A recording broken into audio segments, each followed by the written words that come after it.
going. Are you guys sure? Go! Okay, we're in. Okay, get him.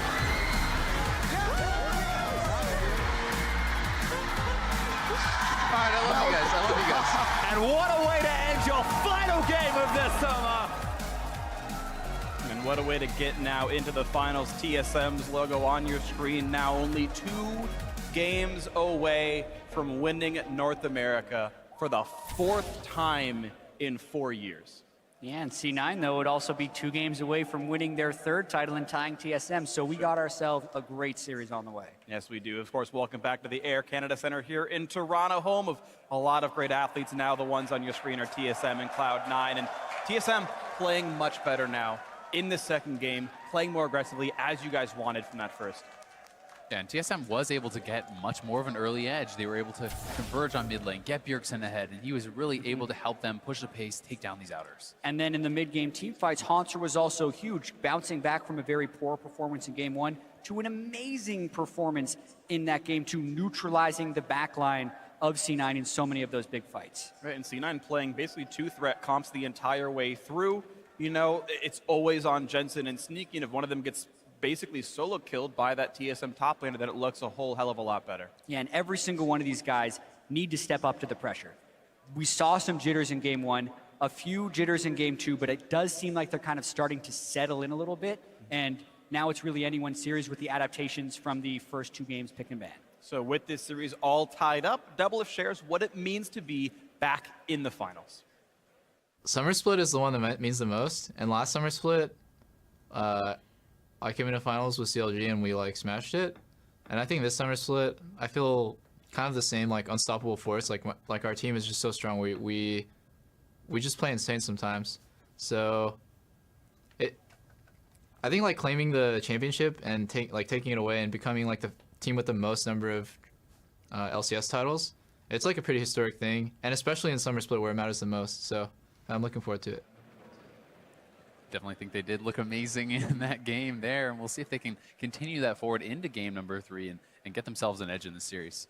Yeah, and we've even seen like the way TSM respects each other as teammates. Like Bjergsen, he's been on TSM for a while and has had many different teammates, and he said this is the first time where if he's thinking about going internationally, he has no worries about someone not being able to hold their own. They trust each other to all be at the very top of their game, and that trust gets tested on a stage like this.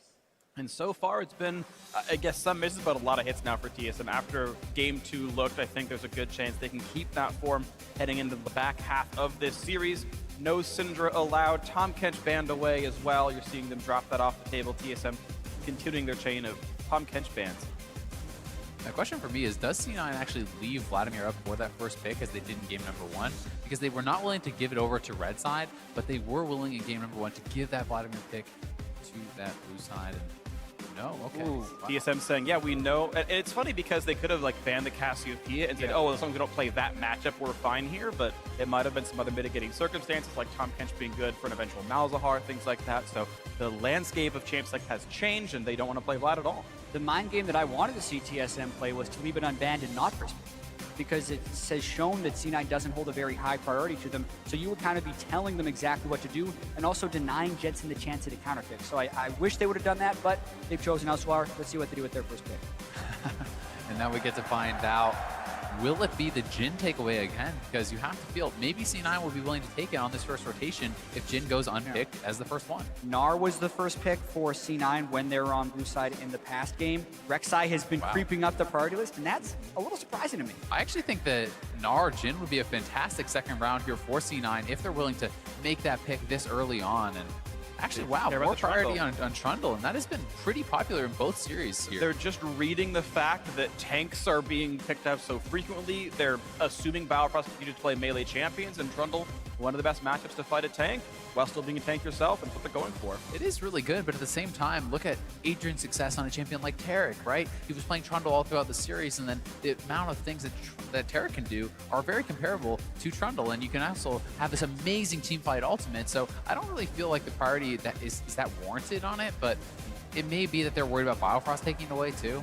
Yeah, there could be a lot of power pick fears from there, but if we're looking at this draft, we have the potential to have the same teams, even if we switch sides. The 3 picks for TSM are on their previous team, as for the 2 picks for C9. There's a chance we get a salty run back. seems pretty likely here. We'll see what else comes through on this one. The Vel'Koz still comes in, knowing that C9 was susceptible to Gangster Liran with this matchup. Meteos unable to match pace with Svenskeren. Definitely feels like TSM is almost daring C9 to make a change. They very early pick the Rek'Sai. C9 doesn't bother to steal away anything from TSM. Here would be pretty much where I think you have to make the change. If we see the Vel'Koz and the Ashe lock in, then we're pretty sure we're going to be having that. But C9 should hide their hand a little bit. Well, and it's 4/5. we're just a mid lane pick away. Say, will you play Echo again? If so, maybe I don't want to play Vel'Koz again. That might be the one mitigating factor here. But yeah, C9 locking in 80% of last game's team comp. And no, they change it up. Oh, baby. It's Meteos bringing out the Zac. It's the Meteos special. He used to be known for this champion, and a lot of people have been talking about how it has been creeping up in priority in solo queue, and as far as being this manalist, tanky jungler, has fantastic long-range initiation, can be very good against someone like Jhin and like Cassiopeia. Gives you that backline access. He was by far the most winningest Zac in North American LCS, Oh, yeah. but this was 2.5 years ago. He's always had an affinity for this champion. Azale just talked about the ways he's been creeping back up, and we talked about like finding a way to mix things up and be the ones that change. Well, after TSM locks in 2 of the lower mobility damage dealers, how about a guy who can slingshot 2,000 range into the team? It's actually a great pick if he doesn't fall behind. And this is something that he is actively still playing consistently in solo queue. He's staying practiced on this champion, and now to bust it out on the biggest stage here at the North American Finals, the Bard. And so TSM changes it up. This is a consideration I had, is when you show your pocket pick earlier on in the draft, like what exactly is Jensen hiding for the mid lane pick? Now TSM says, oh, you are playing Zac. That's different. Let's change the texture a little bit here. Now let's get a Bard in for support. Let's change what this all looks like. We can get away from the slingshots. We can ult you if we really need to. New looks now for TSM with Biofrost Bard, as they've changed one champion in the lineup. One thing as well to keep in mind for Zac is this is one of the best, if not the best, at doing these unseen mid lane ganks. You can jump over from the Wraith Pit. It's very hard to ward out all the angles that this guy can engage on you from, and maybe this gives them the confidence to actually go back to the Vel'Koz or to do something different. And oh, it is the Vel'Koz again, so it's the run back.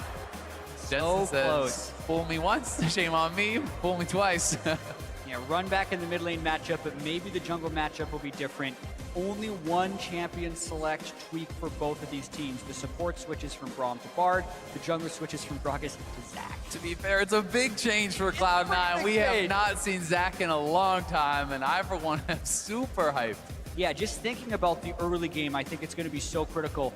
Will he be able to keep pace with Svenskeren early? Because once Meteos gets level 5, level 7, level 9, and starts ranking up into max range elastic slingshot, that's when it becomes dangerous. But if he falls behind, he can become very useless very quickly. There's another minor point that helps as well, as it's a manaless jungler just like the Rek'Sai, with the mid lane matchup being so volatile. Giving the level 3 blue buff over has actually been a contributing factor to these two players winning their lanes. Meteos can now do the same thing for Jensen. Give him the blue buff. Zac doesn't need it. Might help the matchup a little bit more. And yeah, I think we do still expect to see a jungler come in around level 4, level 5, get that matchup tilted. The coaches shake their hands one more time. We're going into game 3. It's all tied up. We know we're going to have more to play, but match point basically on the line now here, as we are tied up 1-1. And the rights of best team in North America here will be proven in the next hour to 3. Yeah, 3 more games to play. The series continues to evolve. These teams continue to learn more about each other. They hadn't played in the last 2 weeks. They were very happy scrim partners prior to that, but ever since, they've been trying to keep it locked down, and now we get to see what they've been hiding. We do, and one of the things they were hiding was Zac, the Zon Amorphous Construct, if you actually turn the acronym into its real name. A little bit of lore for you guys. We wait for the game to actually start here. And yeah, it's a battle of very similar styles. You do have one less tank on TSM, and the thing was, with their comp last time, it was 2.5 damage dealers, 2.5 tanks. Echo could go either side based on how he was doing, and he was a massive performer, solo killing members of the back line by himself. Haunter was huge on that Echo, and that was I think, very big tilting factor. But now TSM have one less tank. They've now got the Bard in here, and if Haunter doesn't do very well, then it's only one tank. It's just the Rek'Sai, and this changes the landscape of fights quite a lot. You're going to have to wonder, how is C9 going to keep Jensen safe on this Vel'Koz? We've seen how Haunter wants to play these team fights, how aggressively he wants to dive in on the Vel'Koz, pressure him out of these fights, and C9 must protect him We'll see if they can do that, and they must protect their jungler in the early game. It's not just on Meteos, it's on his team to get him vision and to help him if he's getting invaded. And there's a couple of different ways I can see these fights evolving. We know that TSM has less of a tank line with the Bard instead of a Braum, but there's actually an incredible synergy between Echo and Bard. If they throw their ultimate with the parallel convergence and they time it just right, they can actually guarantee a massive stun for Haunter to close people down on. However, I also think the Bard could see use if Meteos dives 2,000 units in with Elastic Slingshot, and then the Bard ultimate gets thrown on the backline. Because the last thing that Meteos wants to happen is to be isolated while he's bouncing around, which makes him an easy focus. Look at this attention being given to finding out where the jungler is starting. Is he starting on the blue side? Is he going to start top side? They want to give this information to Svenskeren and allow him to try to get an advantage through that. Because you talked about it, Zach is really weak in this early game, at least compared to the Rex side. At a certain point, Zach becomes a pretty good duelist. Yep. With his Sometimes the best Svenskeren can do is just pop the blobs and then be like, well, okay, it's a cooldown. I'll see you guys a little bit later. It can be difficult to knock that down, but we'll see. There's, of course, a lot to consider here in this one. Looking at the keystones, interesting actually to see Grasp on Trundle against a range support, because I don't expect him to get that many auto attacks off. Yeah, I mean, it's something where he just feels he can stay in combat and then get that one kind of burst hit, basically. And also, Grasp going to be on Haunter, although Fervor is kind of more common. I actually like Grasp more in this matchup. You're against range, yeah. You get many fewer attacks off, and it does make sense for the matchup itself. Right, so for any top laners out there, against range champions, probably Grasp, melee champions, probably Fervor. Of course, Fervor for impact, no surprise at all. And the early jungle route for Meteos, I'm really curious to see where he's going. He potentially is just doing a safer route. He'll bounce back to red once he has Smite, but we'll have to keep track of that as there's some aggression on the bot side. A little bit of damage back and forth. AD carries losing health never feels great. Normally the supports have many, many more potions to chew through, but damage on AD carries tends to stick quite a lot longer. Nice volley by Sneaky, and of course he's, ooh, that's a great stun. Yeah, you saw Smoothie walk in to block what would have been a deadly flourish, but Doublelift didn't have it available at the time, so it really didn't mean anything. Meteos is actually doing a very interesting camp. He's doing the path where you take all the little jungle camps first, you skip your buffs, and you do this to actually stay safer, to stay higher on HP in case you're going to get invaded. Yeah, this also is a power play to try and get level 5, depending on if he takes the 4th small camp and then continues, or if he does a very early blue handoff. Leaving your camps up at the start of the game actually allows you to level faster, but it makes you less powerful extremely early. Is he even going to just take this for the experience? Could be the question. Like an early take. Looks like it. And not pulling the Vel'Koz over at all. And it will be the blue buff going on to Meteos himself as he goes through the clear. And he's actually ignoring Gromp, so a different look right now. And I think part of this is actually to keep him safer as far as not giving away his location in the jungle, right? They don't want to be, oh, hey, my jungler's right here. He's giving away the blue buff. You're allowing him to stay a little bit safer, stay a little bit more unknown, and can pick up that red buff now and perhaps look for a level 4 gank. What's interesting, though, is Svenskeren could be suspicious around the red side. He's actually going for a gank in the top lane, so Meteos could be getting the red, but this gank, Impact, going to be tough to outplay this. You wouldn't really expect him to be top at this exact timing, but Impact running out of health. There's a flash knockup, and he can't get over the wall. First blood goes for the Svenskeren, chomping down on his prey. And just a nice path by Svenskeren. There's so many of these games have been about bottom side jungling. Early top side gank surprises everyone, and Impact in particular. He used his hop to get away from Halser. It was such a weird path, too. It's 3 minutes 40 in, and he started top side. He started Gromp and somehow still got back up there after red buff, and Impact didn't see it coming. And a lot of competitive jungling is doing these weird paths. It's mixing it up. It's messing with timings because these players, they ward at specific timings. They play around specific timings. It's all very calculated. Exactly, and patterns are dangerous for these guys. When they see Meteos in the jungle, maybe they have been able to scout it a little bit because he does stream it a lot and he's pretty public about what he can do on the Zac. Both these guys just trying to mix it up as much as possible. Svenskeren wasn't expecting an early game from Meteos, so he does the weird path, gets the gank, and it pays off. 1,000 gold, almost the advantage of TSM. Ooh, actually pretty crucial right there. Impact slowing Haunter down by about 9 seconds because this lane is freezing into Impact. Exactly, and that freeze is massive, and sometimes, funny enough, at how the lanes can work out, if you don't get help from your jungler, you can actually end up getting behind from a gank like that where your jungler takes the kill. But he is going to get that jungle help to at least push in the wave. He's going to shove it in, and Svenskeren, you can see him waiting around on that brush. He knew that with the lane pushing in, there's always a chance that Meteos wanted to join up, but now this wave a bit too big to win a 2-on-1, and Haunter's going to be able to shove this one in pretty well. As these 2 minions die, the reinforcement wave will not stop it from reaching the turret, and this lane will reset eventually. And just even the fact that Svenskeren was there allowed him the confidence to push that in. Yep. Had his jungler not been there, it would be too risky, so he doesn't even have to show in the lane, just moves topside, allows Haunter to have that confidence. Nice little play from Svenskeren. Not to mention, he's able to get the deep ward in the jungle, and it's a nice start for TSM, but we were expecting an early pressure edge from the Rex side. The question will be whether or not Meteos can equalize that. He did his super clear of the jungle to hit level 5, get an early Kindle Gem and boots, and now he's tracking probably towards the mid lane. That is Zach's favorite place to gank. Yeah, he's in that side bush, but Svenskeren's Knock on the up side too. Hey, flash over to the right-hand side. Bjergsen gets away, still using a summoner spell. Haunter and Impact, meanwhile, doing battle. It's a flash away. Haunter was going to get chained down on this one. Impact saving his own flash, actually. Summoner advantage. And Haunter, keep in mind, no teleport, no summoner, and the lane is once again really close to the red side turret. Here's Meteos coming up, sensing blood in the water. Yeah, Double Thorn's Blade Gnar is such an aggressive pick. Meteos pathing up, he's gonna get spotted. Haunter has no flash, can he get away? First Hyper, shield coming out, Here it 3-second comes! countdown, knockup is there, and they've got the damage! Top lane counter kill, and Haunter has no way to rejoin the lane. C9 can make this freeze if they want to, and completely shove him out. Instead, they're gonna shove the wave in, deny one more, and they'll reset the lane. They know he doesn't have the teleport, so they're very free about shoving up this lane because they know they're going to be able to deny a lot of minions to the turret. Not to mention, it always helps when you can net 6 on Zach at 6 minutes and 30 seconds. Very No quick. kidding, and here it goes again. Impact fully commits to it. He sees that he has the kill. He knows he forced out the flash. Meteos flies in, able to help clean that up, and such a good start for him. He's actually up farm on this Rex side, hits the early level 6, and he's going to be a threat to gank anywhere now.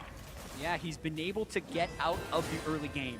Now it's all about how he can impact the game with these long-range ganks. It also changes the warding patterns that TSM has to do because there are so many different angles he can gank to the middle of the mid lane. Like this one, he doesn't have to go in the river. He can actually gank from above it. He's got him, Bjergsen. There's the knockback. The chain of ultimates. There's no chance at all. And a mid lane kill comes in for Cloud9. The Meteos Zach pocket pick showing up massive in game 3. What a start. Beautiful kill and an assist for him in the first 7.5 minutes. Taking away a Raptor camp. He sees Svenskeren taking his countrymate's farm in the mid lane as the Cassiopeia has crumbled to dust and respawned. It is just so cool to see Meteos playing Zach on this stage because he was crushing people on Zach before Bjergsen was even on TSM. Like, it's such a throwback pick, and it is so awesome. Watch this. He knows the range. Look at how deep Bjergsen is. He's on his side of the lane, and he gets hit without a flash from Meteos. That's what Zach can do. And that's why this guy is such a frightening jungler. You smite out the race, you move towards mid lane, you know you're not warded out, and you can engage from ridiculous ranges. Beautiful stuff. Level 7 Zach. The range gets longer from here.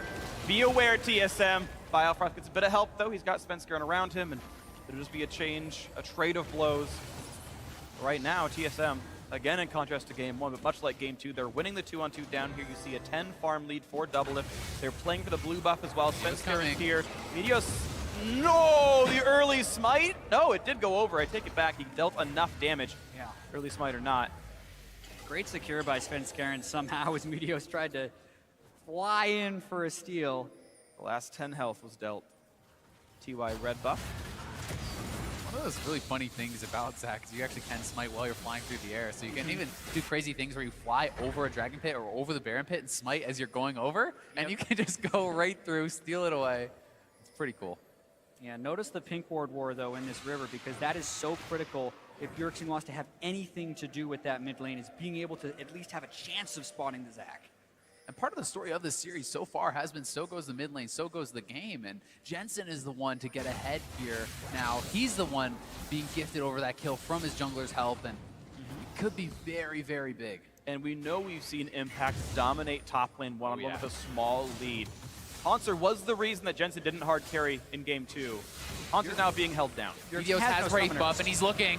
Goes for it to land the knockup, flashes to knock him back in though, and it's going to be dangerous. They're trading blows back and forth, and Svenskeren doing what he can to make it all happen. The poison, the heal, Meteos splits into 4. Jensen still chasing, but doesn't have the damage, and that's going to be 2 kills, you assume, coming in for TSM as Meteos will lose his life. Haunter gets a kill. And the gank backfires there for Meteos. He didn't land the damage on his elastic slingshot, and that was the difference as Svenskeren was able to arrive to turn that one around. critical right there that Bjergsen was able to kite back and constantly heal as he ran away from Meteos, got the haste, got the damage, got the health back, and Bjergsen sustained through all of it. +2 for TSM. Mid lane turret gonna fall as well. That's a huge surge of money. +700 to +1700. Yeah, first turret as well, just a massive swing. And this game is displaying both why Zach can be good, but also why you often don't see him, because the margin for error is so slim. All of his damage is built up and towards that elastic slingshot, and when it doesn't do damage to Bjergsen right there, they do not have enough to finish the kill. And it wasn't just that. Actually, the E and the Q were both missed from Jensen. They missed way too many spells. That one missed again. Jensen saving his flash super late and then flashing into the wall there. A lot of mistakes here from C9. Had Jensen hit either of his initial skill shots, Bjergsen dies off regardless of that E not landing. So definitely some big mistakes, and the look of frustration on Meteos' face there. They know they messed up. It just threw away their lead. Exactly, because they lost so much after that one as well. The buff that he had, the mid lane turret, that's no longer a safe place to go because the deep wards can be placed now through the mid lane. Just a bunch of things they now have to battle back from, and that's where the mental strength will come into it. Certainly not an insurmountable disadvantage, but yes, you gotta say, TSM looking much better now. The great turnaround. Hanser managed to pick up a kill as well, which again, a really big deal because he's starting to lose his one-on-one matchup in the top lane. The farm difference is over 10. You can see this even, there was until just now, a level lead for Impact as well. He's probably half a XP bar up. We'll see if anything more can happen in this one as Hanser kind of just desperately fights for farm. Down 11.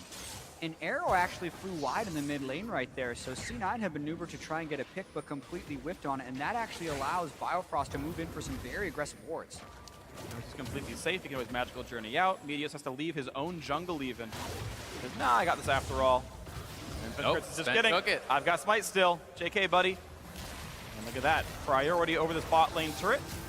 Been able to tunnel out, but Sneaky can only fight for a few minions as this wave is thinning, and the turret's down to half. TSM trying to pull the team play in very quickly, already grouping in bottom lane, 3:15 minutes, trying to get out of the lanes, and they got a pick. Chain of ultimates, here comes the snipe. Smoothie takes 3, he'll survive the 4th and does so. Not nearly as painful as the prior game, it's much earlier on into the game. But an 1,800 gold lead still puts TSM ahead. They've got vision control over this Drake pit pretty well. Seen it have a couple of wards around, but certainly the tempo lead and almost everything really resides with TSM. Pressure is pretty heavy towards the bottom side and Drake right here. With no mid lane turret, deep wards in their jungle, C9 has to be very cautious about where they approach. They definitely do, but C9 is going to have that Ashe arrow available here pretty shortly and can look to make some of those plays. Ashe in combination with the Zac as well. Very long range initiation, and the follow-up can be there. Meteos clearing out some of these wards, trying to battle for vision. And give them the ability to have some of this playmaking, because if you don't have the vision in the river, it's too easy to avoid that Ashe arrow when Sneaky moves up. Well, something to always keep in mind right now, of course, no Tom Kench, not nearly as much safety, but so far so good. TSM have not fallen prey to Sneaky's antics just yet. Killer means not much. Quick wave there, Biofrost takes a CS, his 6th of the game. Farm like a monster. Gotta get that Ruby Sightstone free. Yep, big deal. Gotta say, I'm really impressed with the fact that Bjergsen has been able to get picked on this much against teams with Ashe as well, and not really fall victim to it hardly at all, because he's not playing cleanse. He's not actually respecting that Ashe, and he's getting away with it. And I think a lot of that has to do with the few attempts that C9 has actually gone for it. I think there's been a decent amount of pressure in the lane that's kept them tethered, so to speak, to the bottom side, because a lot of the times when you are punishing a mid laner for not having cleanse, it's because the mid lane and support, after a recall, run down mid lane, fire a close range arrow from basically where Meteos was ganking on Zac, and they convert a kill. But in all 3 games of Ashe, I haven't seen that play once from C9. They're really just stuck in the laning phase. They have been an, ooh, the snipe That double hurts. lift. Gets rid of the blue, the crowd cheers, and they know what he just did. That's a tight timing. He made it happen. It's insult to injury. It's one of those things that's so frustrating. Even though it's not going to decide the game, you never want to see that happen as a mid laner.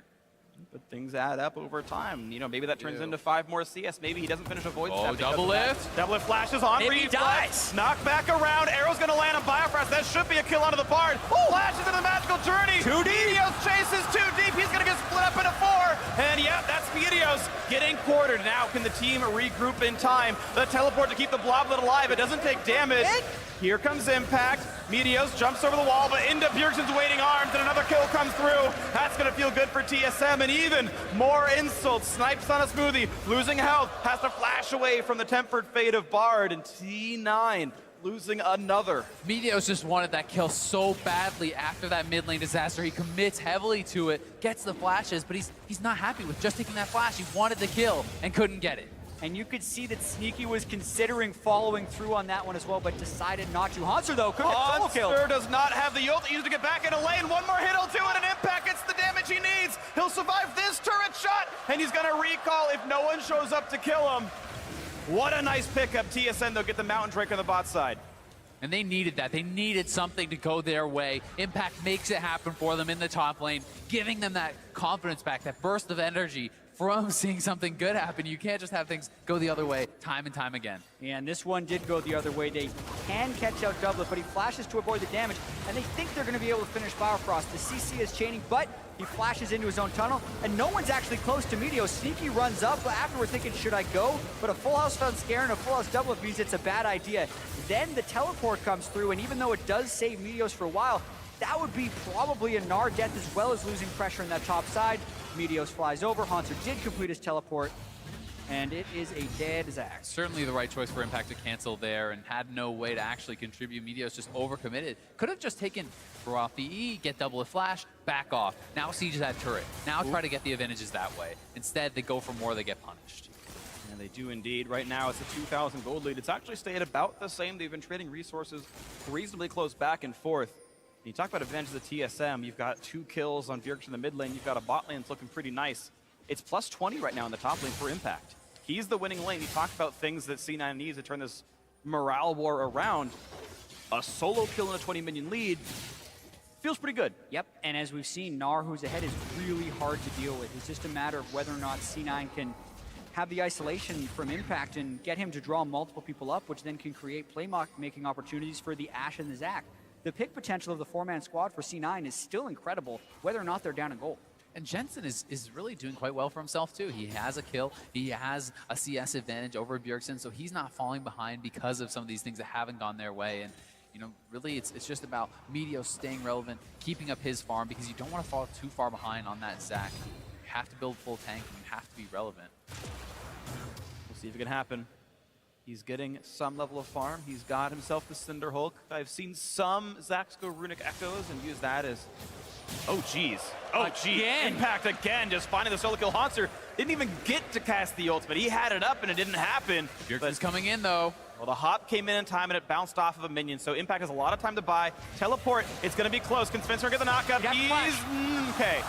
Force a couple summoners out, but Impact is now in a bad spot. He's going to get chained down. The kill comes through with the assist. But what is the cost? They send their mid laner, jungler, and top laner, so to speak, all the way to that side, and Jensen and Meteos might be able to take down that mid lane turret. Just like in the semifinals, it's Impact that the team can rally around. He is making so many big plays, back-to-back solo kills on Hanser. Just incredible, and they don't get the mid lane turret, but it's very low, and let's see it once again here. Impact pulls the trigger, nails the stun. Hanser, total disrespect, walking up. He had time to ult as well. You saw him cast the E right there, but big mistake. Didn't happen. Sneaky getting low. Thankfully able to win the duel himself. Has plenty of movement speed. Hurricane plus boots too. Yeah, and I think there was a couple layers to that mistake from Hanser there. He could have just sat back at his turret and waited. He stood next for the Gnar ultimate, and also he's gone with an aggressive build despite being behind. You do often see Echoes go armor early against Gnar, and then building the Trinity Force as a second item. It is a choice, but when you're doing that Trinity Force and you know you're behind, you have to give the respect to the Gnar. Exactly, it's a Sunfire K that people often kind of bail out into, but he's now down 2 levels against the Gnar who's building aggressive. This guy's going for a Black Cleaver. Impact is looking to try to carry the game from the top lane. And Sven, no fear, steals the blue away. You talk about carries, it has to be Impact. Jensen's not getting blue buffs. The bot lane's not looking good either. That turret already went down a second ago. TSM are massacring the bottom 2 lanes. Yeah, and it is the overall map pressure that's giving them this lead. While we were seeing the solo kills in the top lane, C9 couldn't finish the mid lane turret, and then the Jhin ultimate and the Biofrost harass gave them the pressure to take the bottom turret. So with the 2-turret-to-0 lead, it's really important that Impact or Jensen can fell some of these turrets in the lanes just to keep the goal close. Yeah, and that mid lane turret should be going down relatively soon if they can get up to it. Top lane turret is at half HP from Impact's work, so there is gold out there on the map that they can start collecting, and this is going to be the first step towards that. There we go, 800 gold in the pockets. Here comes another battle on the top side. Meteos gets the two-man knock, but he's got to run away. A nice knock-up by Svenskeren, but it will be Meteos walks away. A trade of his ultimate. Svenskeren just used his. Speaking of 2-level advantages, Meteos down 2 levels now here to Svenskeren, who has really been taking a lot away, but Hanser just getting punished here. Another hyper trigger, and the thing is, this actually looks better for the next time around because all the healing you would have got from the ultimate ticks down. All of TSM moving goodness. up here. They want to put an end to it. Well, Impact survived 1v2s against Immortals. He sees them now. Here's a 1v4. Send to the troops. Svenskeren has jumping ult. over. A nice ult to stop the knockup. The snipe's not going to land, and Impact survives a 1v4. And it's what he's been doing all playoffs. You send the team at him, and he just sends them right back because it is so difficult to kill this guy. He is so elusive on Gnar. 40 CS up, 2 solo kills against Hanser. Are you kidding me? Send 4 people, waste your time. Wow. Well, just like what TSM has in their hands, no impact. No impact at all to that gank. It means nothing. C9 got a bit of pressure down in the mid lane. The problem is TSM are still up 3K. For everything else, they're doing well. It's just Impact's lead is now 30 minions. It's getting bigger over time. He's doing amazingly. He's an outstanding player, but the other 4 TSM are winning on those matchups. They certainly are, but not by massive amounts. Sneaky very relevant, only down 10 CS, but Sneaky may get caught. That's a flash forced out. Biofrost getting another Summoner Spell burn, but here comes Curtain Call, and the teleport. Impact's gonna match a few seconds later, but here comes Hanser. Will they find much? He doesn't pull the trigger, and here comes Meteos right to the knockback, and also Impact canceled, so C9 will be missing their top laner for this fight. TSM have 5 up here, 5v4. Yeah. C9 cannot choose to defend this should one. run. A root on Meteos. There's a stun out from Bard. Here comes the Hanser parallel convergence. Meteos ult. He's running as fast as he can, but split into 4 one more time. Damage Best across I on the could hope for the Prophets. turret trade. They're gonna knock him down. Meteos will lose his life. How much more is gonna happen? Snipes aren't gonna land. Bjergsen down to half HP. C9 still holding the line, but this is so risky. Top lane turret goes down. TSM have all 3 outers. And Impact now finally working on bot lane outer. Yes, it will be the eventual turret trade, but that is still 1 kill picked up for TSM that had no answer. Slight edge to TSM, but at the same time, Impact is already at a big advantage. And if you put Hanser even further behind, Impact's picking up all this farm, all this solo experience. C9 is putting all their eggs in the Impact basket. They're saying that this guy is going to be able to smash Hanser and make up for what they're losing elsewhere. Yeah, but the more they lose elsewhere, the farther ahead the other 4 people on Hard, TSM are going to yeah. get, and it's going to make it harder and harder to stall out as that squad. C9 was also dealing with imperfect information there. They should have all been backed off because it was 5 people for TSM and because Impact was in the bottom lane, but they didn't necessarily know that. And in the turret trade, it's not just a turret trade, it's a second Mountain Drake as well as a kill. So TSM overall wins that. Certainly do. Black Cleaver now done for Impact, though. 2 items done to just really the Trinity Force and some small components here for Hanser, and Impact should be absolutely dominating in this 1v1 if they do meet up. Yeah, I even wonder how much really resists Hanser even grabs himself. He had to go for swiftness boots to deal with the frozen mallet and hyper pain train. Still probably means Impact gets him in the 1v1, but he bought a movement speed item, not a durability item. He's now going for Ruby Crystal, which could be anything. Yeah, it might be random, so it'll help in the matchup, but it could as easily be a Spirit Visage, which doesn't help him survive Impact, and it makes it even worse as he goes for another fight. I also do want to point out that Impact needs to stay in these 1v1s. He doesn't have any armor yet, so he'd be a Nice little play. bit weak in an actual team fight. Double Lift with the Duskblade could kill Impact relatively easily, so really important that C9 is able to kind of find their way into a split push advantage here. They need to be able to stay safe, to wave clear, to disengage, and a lot of that is going to be down to Smoothie. How well can he use his pillars? How safe can the Ashe and the Vel'Koz stay? Because if they can be safe, if they can wave clear it out with the Hurricane, with the W spam from that Vel'Koz, I definitely think they could try to pull off this 4-1 split. We still maintain that clean 2-level lead for Svenskeren as well as for Impact right now. Double Lift. I mean, Double Lift Yeah. is getting very ahead as far as the XP too. That's true. I didn't think about that one. Yeah, so aggregate like 4-something level lead right here for in total TSM. Impact once again dueling battle with Hanser. Takes a turret shot, takes a second. Impact's got to respect this a little bit. The stun could come out soon. Keep in mind the ulti is still down for a few more seconds. TSM is running down. Doublelift has Jhin ulti. They don't have to necessarily respect the Baron, but it would be a long chase, so we do back off. And not going to happen. Double Mountain Drake for TSM. You know they can knock down objectives rapidly. Next one up will be Cloud, so it's the more objective focus, the rotation and turret killing Drakes here in this game. Svenskeren wants to smite fight for the Raptor, and he's going to get it. And that's part of why he's got that 2-level lead. He is constantly, 3 levels now. Jeez, constantly taking Meteos' farm away. He has been farming like a madman this game. Yes, Meteos did get a gank or two off early in the game, but as soon as Svenskeren got that counter gank, he's just been plowing through the jungle. Like, the level 15, we say it's a 3-level disadvantage, but it's not like Meteos is super under-leveled to the game. It's just Svenskeren is tied for the highest level because of how much experience he's been able to soak up. And what's really been interesting in this game is I feel like TSM's had a different member step up the most in each game here so far, right? You've had Doublelift with an insane KDA, no deaths in the previous game, a similar situation for the mid laner Bjergsen. Now you've got Svenskeren, 100% kill participation, no deaths, out-farming his opposite member substantially. Just everyone is pitching in a really huge way in different elements of the game. You talked earlier about Bjergsen saying, yeah, I feel like all my teammates can handle the world stage, and you're seeing huge individual contributions from every member of TSM in this series. It'll be interesting to see if these top laners actually meet up in a team fight. There are heavy weaknesses as far as lack of resistances in armor for Impact, and there's a lack of MR for Hauntzer, right? So dealing with the Vel'Koz and dealing with those Jhin can be very problematic, and we'll see if that can be exploited, because if Jensen lands a proper combo on a Hauntzer, he could go down and likely go a big fight here. Going for the battle, knock up on a Meteos. Zach has to flash Huge away, and a sneaky. two-man tempered fate. It caught the back line. Here comes the dive. Svenskeren finding a little bit. Meteos separates the team, but he's running out of health. Here comes the disintegration ray. Nearly does knock down Svenskeren. Ash gets the damage across, but Hauntzer managed to get the trade kill on the jungler. Now he's in the back line. Pops through the exhaust. Kills off Sneaky, and Smoothie himself running low on HP. He's got to run from this one. No slow's going to land for Jensen. Couple more hits will do it. Here comes Impact on the side, but gets sniped out, and Bjergsen gets the 4th kill of the fight. Only Jensen survives it. A 4-1 in favor of TSM. That was actually a Jhin ult pull that snuck through and killed off Sneaky, I believe, and they missed that block. It could have been a very different fight. Instead, TSM moved for the Baron. Yeah, 27 minutes in, double Mountain Drake. It would be rather difficult for Jensen to stop this one with no ultimate. He's sticking around and hoping for some poke, but it just doesn't seem like it's going to happen. Unlikely, and here comes the chase down. Double it. Oh, he doesn't have the damage. Snipe's not going to land. Deathfire touch wears out. Tight. Woo.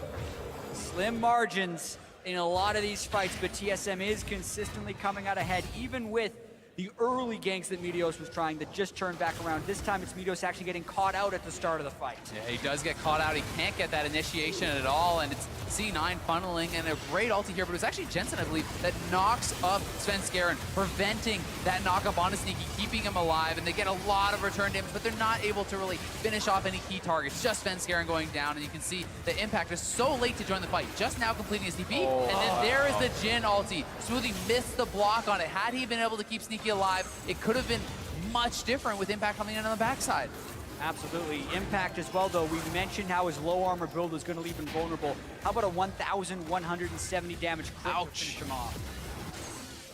Painful stuff here. Impact once again in a battle against Hauntzer. Still should be holding a bit of a lead, but this might not mean enough. Only 1 level now, and suddenly there's reinforcements. Impact's running out of health. He's Mega Armor. Doesn't even matter. Svenskeren's there to make it all happen, and the kill comes through for Hauntzer, getting revenge on his lane opponent.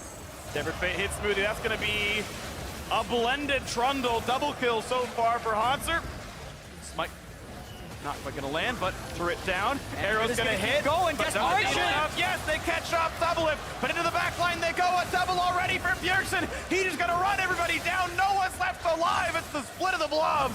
And that's going to be Meteos completing the ace for TSM. 15-6, right on Cloud9's doorstep. They could end the game. The bear buff is there. The rest timers are so long. And TSM are looking to push for victory in Game 3. 15 seconds on Impact, 6 on Smoothie. No 80 carry for TSM. They have the Baron and Power Minions. They're looking to be 1 game away from the North American Championship, but it could be close. Looking to close it out in under 30 minutes. A fast one, the fastest of the series. Second Nexus turret is down. There's not enough respawns in time. TSM gonna take the lead in the series, and they are 1 game away from their 4th North American Championship. And it feels like TSM is getting their groove back. They played so fast in the regular season with the 32-minute average game time, but had been in quicksand, so to speak, just slowly wadding around.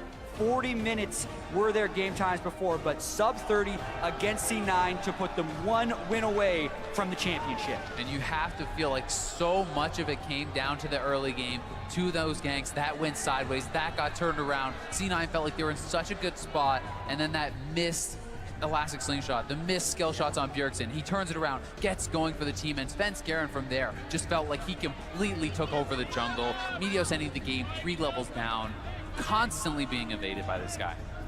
Yeah, being able to pick your fights is so critical in professional League of Legends. We kind of talked about why we're seeing the junglers we're seeing, and it's like all of those guys have a way in and a way out. Zach generally, he goes in, and if you miscalculate in any way, or if you're getting caught warding, you don't have that many options, and that's, I think, what really punished Meteos in that game. I loved the pick. It almost worked, but as soon as he made the mistake, they could never get control of the game back. And it was several times he's like, oh, we missed, but I'm going to chase anyway. I'm going to chase you. I'm going to chase you through the magical journey into 3 people. Oh, it didn't work that time either. And some of that was maybe nerves, maybe tilting from it not working, but they were deaths he did not have to give away by miscalculating the second half of the fight. Walking, not that hard, but Meteos didn't choose to do it. So TSM up 1 game.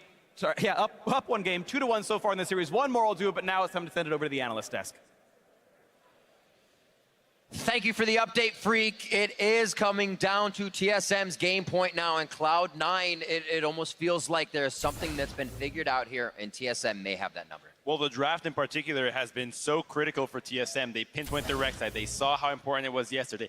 The Jhin making waves in the bot lane, and particularly in the transition to the mid game, getting so many picks, and the crits are just massive. Absolutely. Definitely true. We did see those towards the end of the game. We talk about the Jhin making waves. We got to talk about Meteos' pool party. Zach making waves a little bit here. Let's bring up the first replays.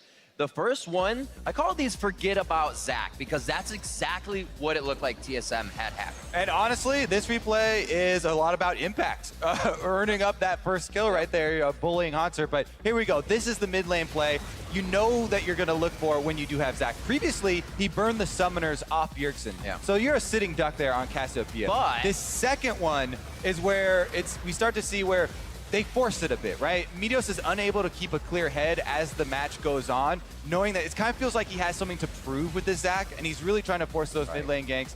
There was a ping from TSM on the question mark. You know, he's probably on Raptors. Previously to that play, he had just cleared out wards in the red quadrant of the jungle. Yeah, about 25, 30 seconds ago. So they assume that he's still there. That's why Bjergsen is playing on the top side. He's MVP. He's no dum-dum. He knows that Zach is looking to come here towards the mid lane when I have no summoners. And I think the thing that's impressive is whenever you see this kind of like old pick resurrected, something like a Rengar, like these long-range, engagey junglers, there's always seems to be like a full game where the team's just like, how do we play against this again? And what I like about TSM is it didn't take them like an entire game where it's like, oh, God. I don't know. I felt like they just forced so much. Well, I think the thing is that they didn't, like, they started reacting to him like he has really long range initiates, but if you ever get in like an even fight, he's actually not as potent as a lot of other picks. Right, you saw the adaptation happen very fast for TSM. Yeah, the second thing to me that says that they were really forcing those things was that kill on bottom, where Meteos then took the magical journey. That's where you're like, okay, they're definitely following this path a bit too Well, far. a really common philosophy behind League is that you don't force the play, you let it come to you, and that doesn't mean just you're completely passive. It's just that you don't put yourself in a position where you have to wait, where you're wondering, can this work? What are the variables that need to make this work?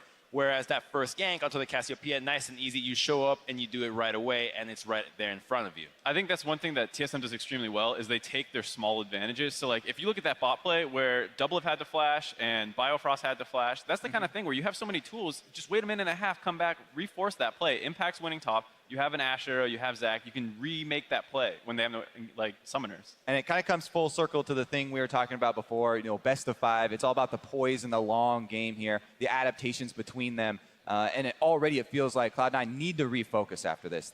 They still have games left to play, and they still have a chance. Absolutely. Game 1 kind of showed us that TSM and Cloud9 held back a little bit. Things were tempered. There were still fights. But coming up on this 27-minute replay, 4 for 1 for TSM is they're just showing they own the jungle. And we kind of said they need to with that advantage to close out these games. This is just an example of why Jin and a couple of these picks are so valuable, because they're able to initiate and do damage from so far away. This Bard ult holds people in place to get the setup, and I mean, Vel'Koz, once again, very strong, can just bombard people from the back. But then once Doublelift, drops his ult, C9 has to be in full retreat mode. He picks up 1 kill, basically there with the help of Haunter, and then it's just this nice sneak pass smoothie right onto Sneaky that blows him up. And there's just nothing that the carries can do. How do you deal with Haunter in your backline where even your tanks can't offer that much peel into the Vel'Koz, into the Gnar, into the fact that the Jin is just free to do whatever he wants. And so crucial to that replay right there was the team play. That was all 5 members of TSM. Impact didn't join that till a good 5-6 seconds later when multiple Cloud9 members were already dead because he had to fully channel that teleport, and it was those extra few seconds always mean the big difference. I love the story that the damage to Delta champions tells, where there's nobody that's really standing out in how much DPS they've been dealing. So it just shows that TSM was more focused onto the macro game, understanding, okay, where do we rotate and look to make the minute plays that will get us ahead and snowball a lead, as opposed to just looking for that one big team fight around Baron that will just blow the game wide open. How to act on those advantages. Moving into game 4, Cloud9 has selected blue side. What changes can they make here? It almost seems like they need to be able to get something that has an early game stronger than Rex, TSM. you gotta get Rek'Sai. This champion has been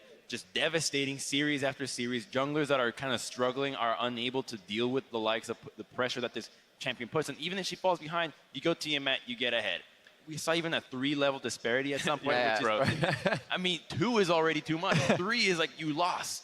One of the best things about Rek'Sai is also she's very simplistic. So even if you need something to calm down on, very powerful and simplistic. So that's something that a lot of people can go back to. The other thing, too, is they just need to change up how the carry matchups are being played out. They went Cassio into, or they had the Vel'Koz into Cassio twice, as well as the Ashe into Jin. It's just not working. They need to change it more. They try to change a couple picks around it where, they get the Zac and maybe we can punish their mobile carries, but I think they have to actually change up these carry matchups because TSM looks like they're in a groove.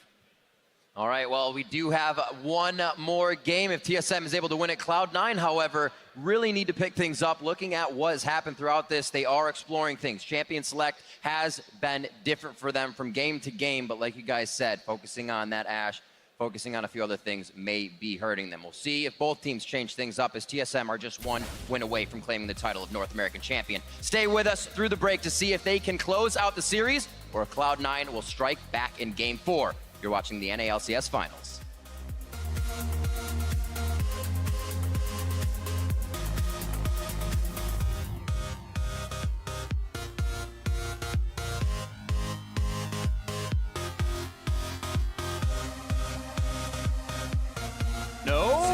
They change it up. Oh, baby. It's Jakku, are you ready? Yeah. Yes. At this exact timing, but Impact running out of help. There's a flash knockup, and he can't get over the wall. First Hyper, shield coming out. 3-second countdown. Knockup is there, and they've got the damage. I can reach him. Go. They won't swap right now. Halting him in. Hey, mid dive. Nice, good job. The heal, Meteor splits into 4. Jensen still chasing, but doesn't have the damage. Haunter though, could have double kill. Monster does not have the ult. He needs to get back in a lane. One more hit will do it, and Impact gets the damage he needs. Oh.